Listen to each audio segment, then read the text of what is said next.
One thing about the gym is that it is actually a really, really positive place to come and train. And that's a really rare experience in the world of the fight. Okay, everybody feels like they have to have a huge ego and this and that. I'm so tough, I can afford to be nice. I don't have to act tough, it's not my identity. You know, I'm a retired fighter, I've already done it. That's kind of what I expect from all my people too. The philosophy at this gym is be a gentleman fighter. That is the philosophy of this gym. I don't raise monsters, I raise respectful individuals. If I'm going to teach you the most deadly hand-to-hand technique that exists, and I'm going to teach you it in a very, very fast, effective fashion, then you're going to be a good person. I'm not going to teach people that are out of control. I'm not going to teach people that are jerks. You know, I'm only going to teach people that are good people.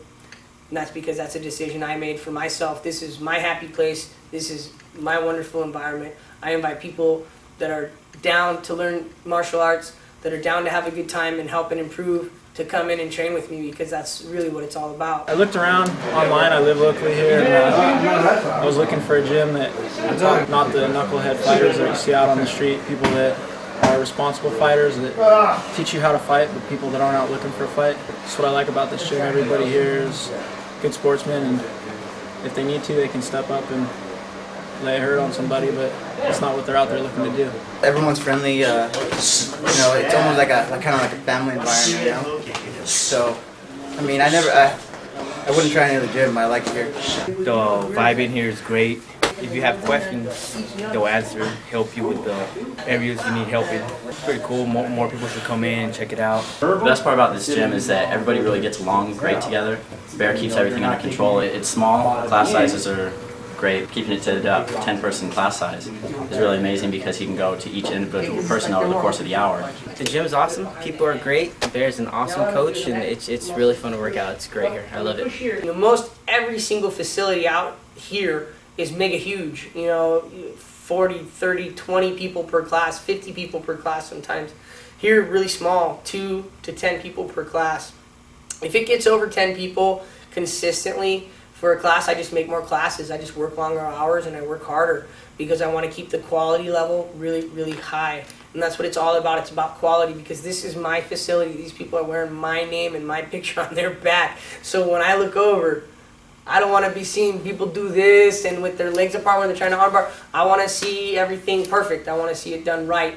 And I even want to see them do it better than me, because that's my job. You know, I'm the coach. Yeah, as far as people freezing in a scary or real situation, that is because you need to have it instinctually ground into your fiber as a person.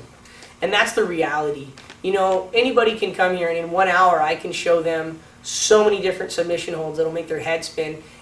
But the problem is they're not going to be able to go out and in combat conditions, under severe pressure, they're not going to be able to do those moves because they haven't done them over and over and over. So it needs to be like putting a shirt on. It needs to be like brushing your teeth. It needs to be even more automatic than that. And that's what I do. That's why every single exercise that I do, even in cardio class, all the way through to no holds barred class, every single exercise, every single drill I do relates to improving your combat. So every drill I do, even though you might think it's just a normal exercise, it's actually for your kick, it's actually for your knee, it's actually for your punch. And what my students find is that they're pre-programmed.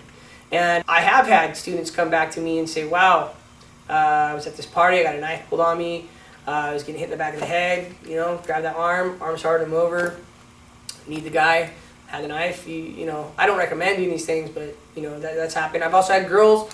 One of the things I was most pleased about was one of my cardio kickboxing girls, who was also sister of a good friend of mine. She was at a party, and this guy pushed her and was rude and was breaking stuff in the house.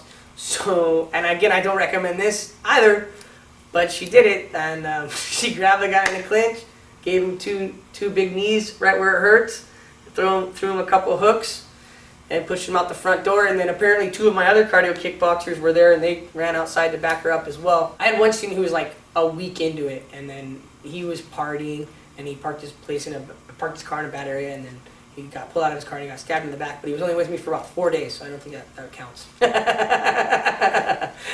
So you have to come consistently. You have to listen. You have to work hard. But if you do that, you will be prepared when something happens to you. I'm not into these people like the traditional martial artists that give people a false sense of self-confidence. I think that's very bad. You know, oh, you do this and it works on everyone. It doesn't matter how big they are and they will be knocked out.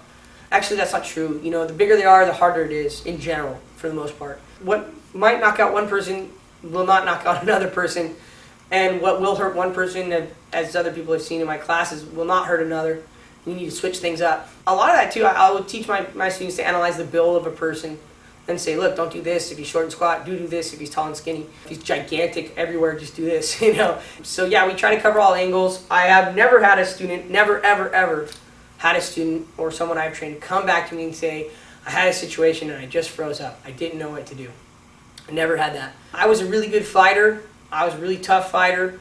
You know, I won some, I lost some, but I can say without a doubt, I'm one of the best coaches out there.